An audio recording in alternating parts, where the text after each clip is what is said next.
Hey everyone, my name is Matt. Welcome to my backyard. This time we're going to be sawing up these two pieces of white oak. They're actually two logs from the same tree. And we're going to be testing out some bimetal bandsaw blades to see how they fare against embedded steel. So these logs came courtesy of my friends over at Wood from the Hood. There's a little bit too much embedded metal in these logs for them to really care about these things. So they gave them to me to deal with. So Wood from the Hood reclaims and repurposes like city and street trees on a scale that is way more massive than I do here in my own backyard. If you're in the Minneapolis area, they also have a retail area where you can go and shop their lumber. So definitely check that out if you're looking for a supplier for material for your next project. So let's talk a little bit about embedded metal and take a look at these logs and see what's going on with them. So white oak is going to be very reactive to anything ferrous that gets embedded in it. So anything steel or iron will produce a iron stain. That's what this blue kind of hazy color is here. That is the tannins in the wood reacting with the iron, producing that staining. So it's a very easy way to detect if there is any embedded metal in that log, or if there was embedded metal in there for an extended period of time. Now in this case, we have a very good clue here. So we have this guy here. So whoever was bucking this log to length had kind of a bad day as they hit that with their chainsaw. So that looks to me like the cross section of an eye bolt or possibly a J hook. So if you imagine this eye bolt in there, kind of like that, basically with the chainsaw it came straight through here and cut it longitudinally. So that's like worst case scenario. So that takes care of, or at least explains, the staining in this area. We still have staining over here and over here, so there is something else going on over here. The staining will travel longitudinally down the log, so we know that there is something embedded here, but somewhere down the length of it. Over here on the base of the tree, we also have this stain here, so there's probably something in this section of log in this area, but further down that way. So I cut a lot of urban trees, and urban trees growing up around people, they tend to have things nailed and hung to them over their lifetimes, and those embedded objects tend to stay obviously embedded in the log. So there's always a little bit of a surprise when you're cutting this urban stuff. The stuff that I cut at least tends to have a high enough value where the blades I'm using I can consider disposable because the value of the lumber is so much more than the blades. Now the sort of downside to the blades I've been using is I've been using basically the cheapest ones you can get, which are just some carbon steel ones, and then they're cheaper, so you just whatever, doesn't really matter if you damage them or whatever. But the downside is if you hit something significant, that blade will walk after that encounter with that metal, and you'll basically end up with a screwed up cut. So ideally it'd be nice if that blade would make it through there and be able to exit the cut without doing one of these things. And that's going to be where one of these bimetal blades sort of comes in. So these are a lot more resilient than the regular carbon steel blades I've been using, which are, there's a section of it right there. So the biggest difference is the bimetal blades tend to have a different material for the teeth versus the actual band. So the teeth are usually like some kind of high-speed steel material, and then the backing is something flexible. So it's essentially like having a strip material welded to the front of this blade that the teeth are cut into. It's a different material than the actual blade. So you have the resilience in the cutting edge, but you also have the flexibility in the band to keep it flexible. So the biggest, I guess, downside to it is the cost is going to be roughly 2 times the cost of a regular blade. So one of these bad boys from my saw, which is close to 26 feet long, runs me about 48 bucks for a standard blade. This guy here is $106, and then if you want to go up a step from there, you can also get carbide tip blades. So just like a table saw blade, these have little bits of carbide on here that are brazed onto the tooth and the backing material, and that's going to do your cutting. So I guess for an idea on cost, bimetal blades are going to run roughly 2 times as much as a standard carbon steel blade. Carbide blades are going to run 3.5 times the cost of a carbon steel blade. Now, one of the other reasons that I don't normally care too much about signs like this with embedded steel in it is that most of the things that are embedded in these trees are not significant as far as the blade is concerned. So with my sawmill and this size blade, basically anything like this, like a little nail like that, that would be totally unnoticeable by the saw or by the blade. You'd make that cut and continue to keep cutting, and you probably wouldn't know you cut through something until you're really further down the log.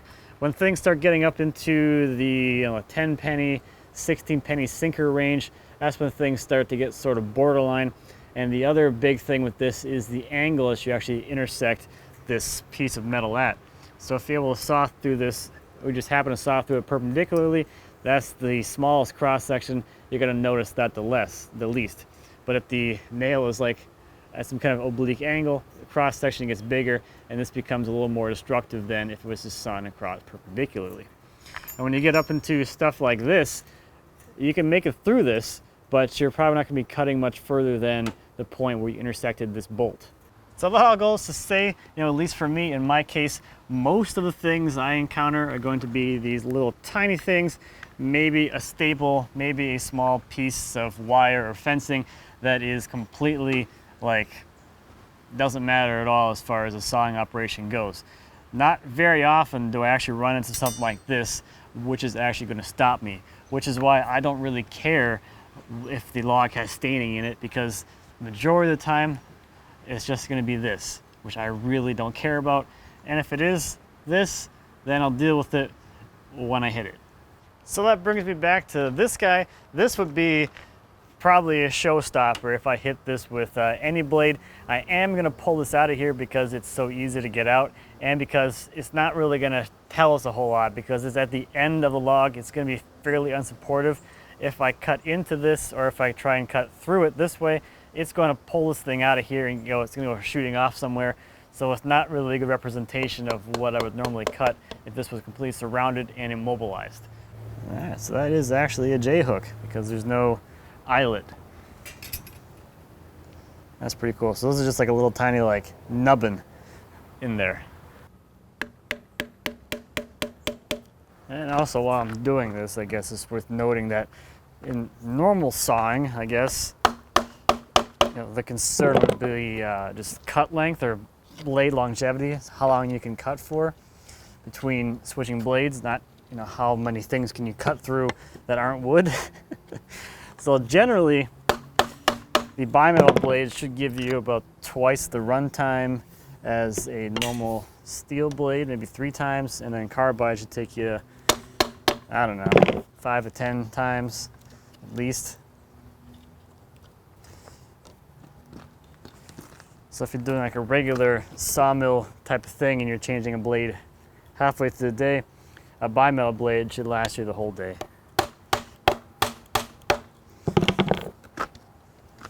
That's of course if everything goes perfectly, which sometimes doesn't always happen. That's pretty big. So we got a threaded end here, and then we got this end, which is a point. Pretty significant hook. What do we got here, like that? So it's kind of one of these kind of deals. Cool. Let's get the first one ready to go.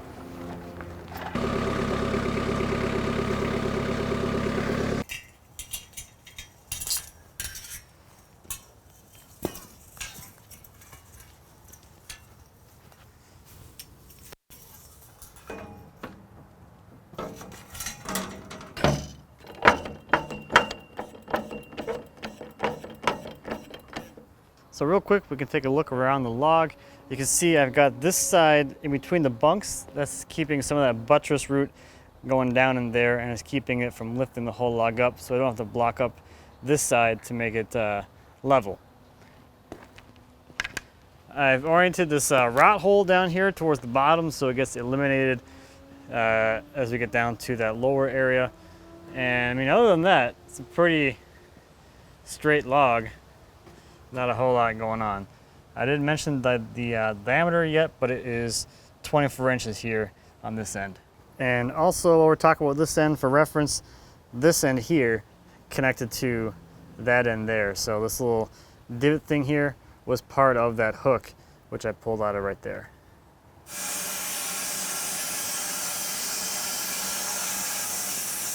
Ooh. Ooh, wood.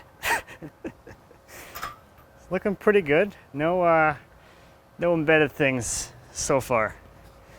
I think they're gonna be mostly in that second log there. So this should go pretty quickly. I'm gonna pull probably 2 slabs off of this to lighten up a bit, and then I'll roll it over and keep cutting it. Unless something crazy happens, I'll see you in a little while. Okay, I think we'll go ahead and flip this guy back over, or flip it over from here.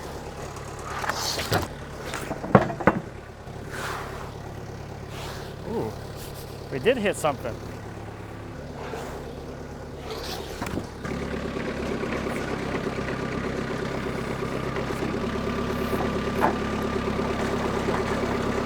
So there is the piece of steel that I just cut through, and you can see it doesn't really seem to have done a whole lot as far as the cut performance goes. Didn't even notice going through this, and you can see the cut stayed perfectly flat the rest of the way too, so this thing had no impact on the tracking of the blade, which is good. However, for this example, that's kind of borderline if that would actually cause something to like walk. So with a regular blade, I expect to be able to cut through that without really a whole lot of walking. This is definitely a lot nicer of a cut after the cut through that. So just to get an idea on actual scale, it's about a 1/4 inch wide. So if this was at a greater angle, it might have made a difference in either case, but this is not conclusive enough for me. But it's I don't know, it's reassuring, I guess, that this is going in the right direction. Taking a look at the blade real quick, I don't expect, based on the quality of that cut after the collision with that steel, I don't expect there to be any missing teeth or anything. This is still really sharp. So blade is still absolutely fine after going through that. So, that's a really good sign. If anything, on a regular blade, I'd probably lose a tooth or two and actually see some damage to the blade. So it's promising that I see no damage on the actual blade. All right, so now for real, let's flip this thing over and continue cutting.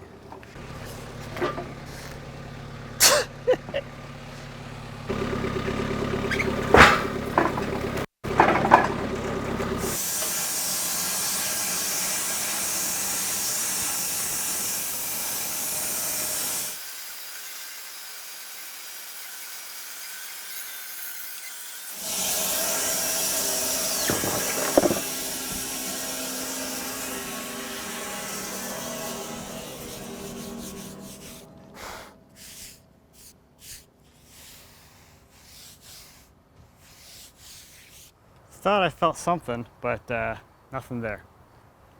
Let's grab another one, I guess. What if I got all excited about, oh, there's some metal in that one. Let's take a quick look.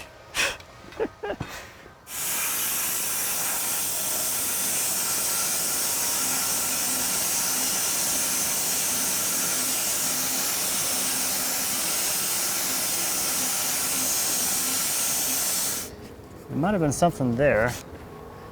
Let's check the underside of the other slab there. Nope, nothing. Huh. Maybe it's further in.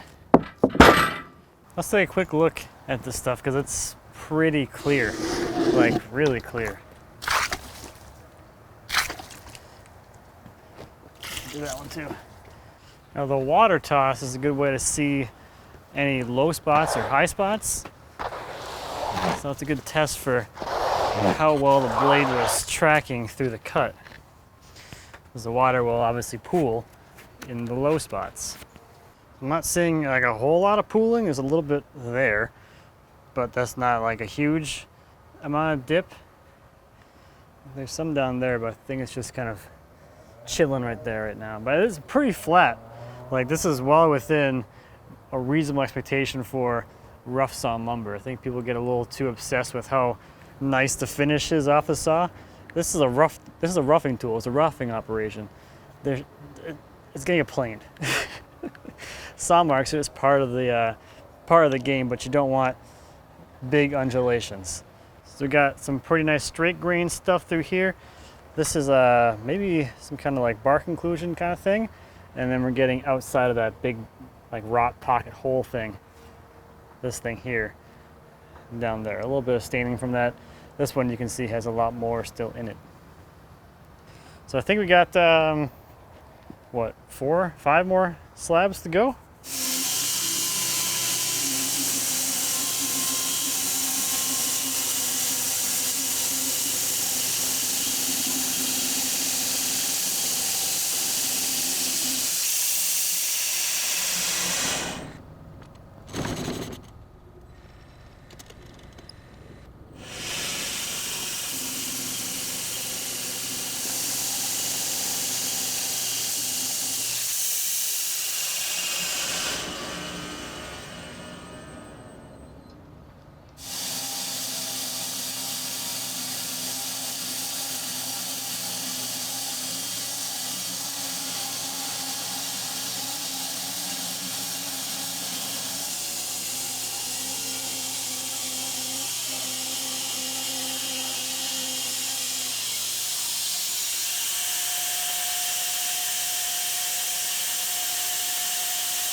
Okay, I think I might have felt or heard a few little blips here and there.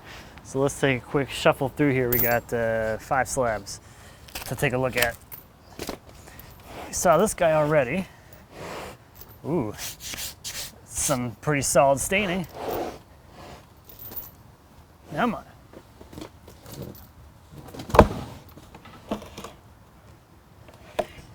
You guys know white oak is heavy, right? Probably like the densest thing we have around here. Some pretty good staining, but nothing that the blade passed through in this slab besides wood. Stuff is pretty clear. Pretty well clear. Not a whole lot of crazy things going on. We're starting to get into the ray fleck because we're getting closer to the pith, so it's starting to get closer to quarter sawn. We have this cool stain though. Everything else is super clear. All right, what's going on next? Ooh, this side's heavy. Yeah, you got the quarter sawn ray fleck. I know some of you are really into that.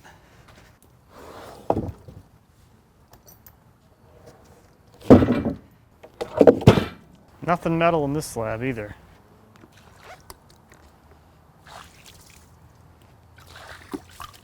So this one you can see we got the pith.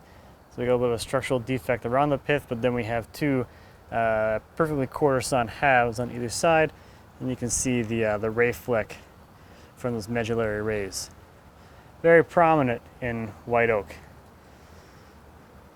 This is a little bit of rot staining from that big old hole down here. No foreign things in this slab though. I like this stuff though. It's like pretty nice looking. Yeah, nothing in this one we cut through. This staining down here is really cool though. So you can see down here you got that ray fleck with this cool stain behind it. I think it's pretty awesome. And then we got some more ray fleck through the whole thing, and you can see the line of the pith right here. Really cool slabs though. There we go. Got a little something something right there. Oh, another one right here too. Well, we got a few things. Object number 1 appears to be like a nail, but at a bias angle, so it's about 1/8 of an inch wide, but I've cut it at an oblique angle, so it's 3/8 of an inch wide in this direction. And I know for sure if I did this with a normal blade, after the cut would be a little bit of a dip, and this stayed very, very true. This is another nail at a oblique angle. Very similar thing. This is only 1/4 inch long though, and a little bit thinner, maybe a 1/16 or 3/32 wide or so. So a little bit smaller looking piece. At least the cross section is smaller looking than the other one, but still pretty good amount to then pass through this too, and then still have a nice, fairly even cut afterwards. So that seems like some pretty promising results based on what I hit and how well this blade is cutting. I think I am probably leaning towards switching all the way to just using the bimetal blades from now on. But let's cut the other logs. So let me get these slabs out of here, get this other log up there, and we'll see if we can cut through some more stuff with the same blade. So let's take a quick look at this guy. But I will mention that one of the ways I kind of monitor how much inventory I have is by like how many stickers I have laying around. And I'm very, very low. Like I don't have any more stickers than what I've used here. So I have to make some more. But it tells me that since, you know, they keep getting reused, I have a lot of inventory right now. So that's a fun little trick you can use in case you didn't really think of that. So I have this guy oriented, so I have this limb here sticking off the side. It's going to give me some crotch figure towards the center here, so I'll have some quarter sawn slabs with some crotch figure, which should look pretty cool. These little old limb serial produce some little bullseye patterns in these first few slabs, which would be pretty cool. And if you have a look over here, we have the start of a burl, so that should produce some interesting figure and bugs. Interesting figure and grain as we get through there. If we come around the butt side, and we got the iron staining still, we saw that earlier. There's also another kind of burl formation down in here, right there. So this is a smaller burl, so we'll see some of that towards the bottom slabs. We've got another kind of nubbin thing going on up here, an old limb that was healing, and then I don't see any staining on this end, so nothing was embedded above this point in the tree. Both these logs are about 7 feet long, so this cut here is about probably, like, by the time you have a stump there, 15, 16 feet up in the air. So pretty similar process here. I'm gonna make a few passes on the top, get a few slabs out of there, and then roll this guy over. And I'll stop us if we hit anything.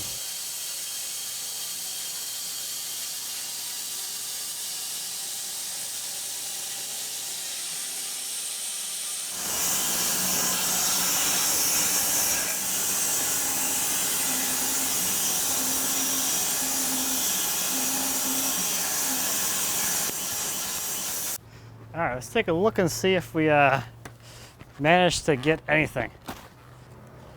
This one here has some pretty cool figure and this bullseye pattern from those two limbs that were coming up. And then we got that other limb over here. No metal yet though. No metal here either, but we got some pretty cool clear stuff down here. Some more of this crazy knot thing over here. And then I always love this. If something is pruned off and you can see it, the tree growing around to heal itself, that's always a cool look. Let's take a look at the next one. Check this out. Some pretty cool stuff here. It's pretty clear down here. There's some staining, but there isn't anything the blade cut through, at least.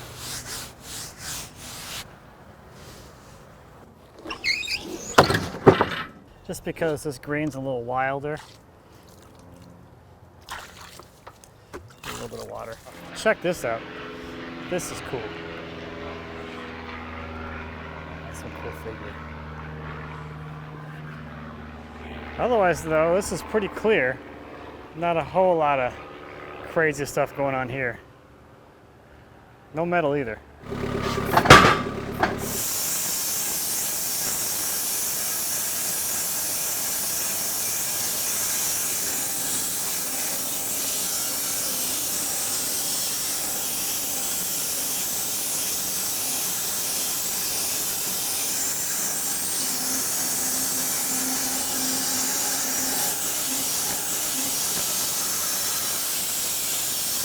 I have to say, I'm pretty genuinely impressed of how well these are cutting.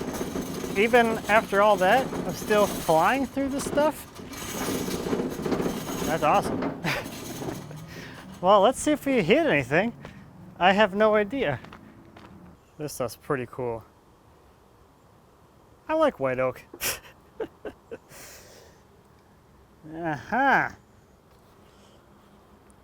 Still, no more metal though. Let's do the next one.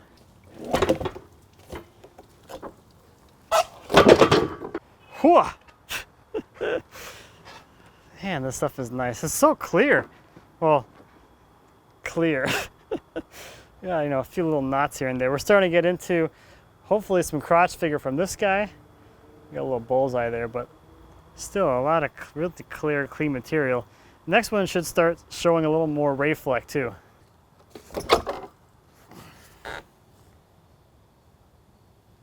No metal.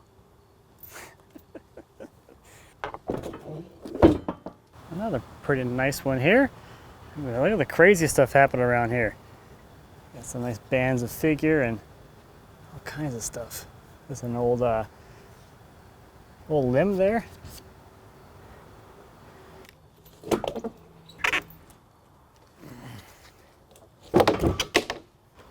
Huh? Yeah? Look at that ray fleck. That's nice.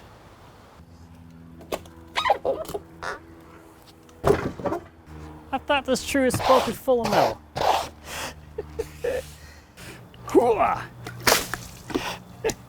I got some on that one too. This stuff has some pretty big ray fleck going on. Man, this is cool. You got like the original like sapling here through the middle. Whew. Oh, nice straight grain stuff. There you go. There's your quarter sawn slabs out of this guy. Some interesting figure around this limb here. I love this. It's a swirly grain, and we got a little bit around this burl that was starting to form here. So you can see the undulations from that kind of burl thing that was starting to happen there. And up here, this was another burl that was starting to grow. So you get some kind of a little baby burl action going on there with just some crazy grain.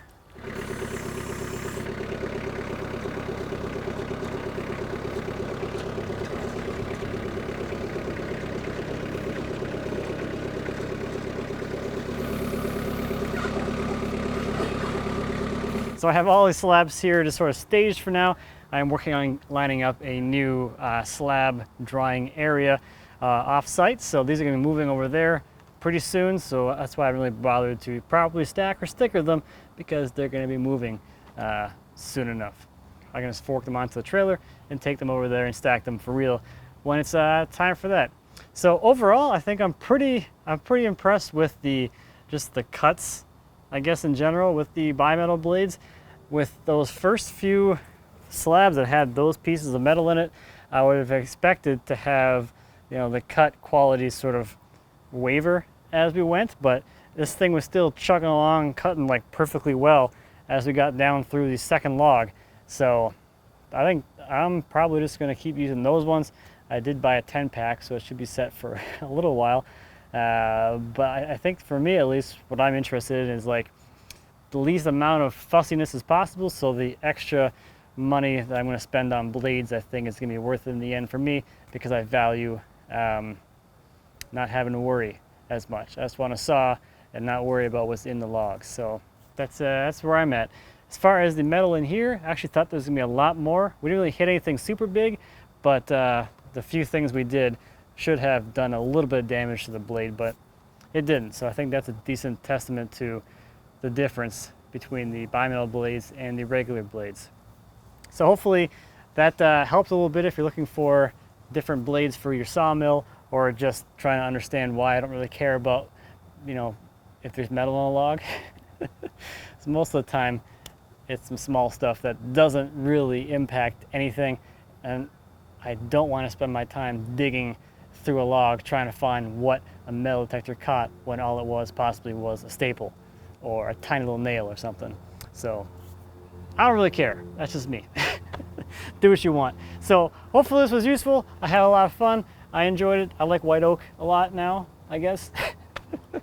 So that's going to do it for this one. So thank you as always for watching. I greatly appreciate it. If you have any questions or comments on the sawmill or anything back in the shop, please feel free to leave me a comment. As always, I'll be happy to answer any questions you might have. And until next time, happy woodworking.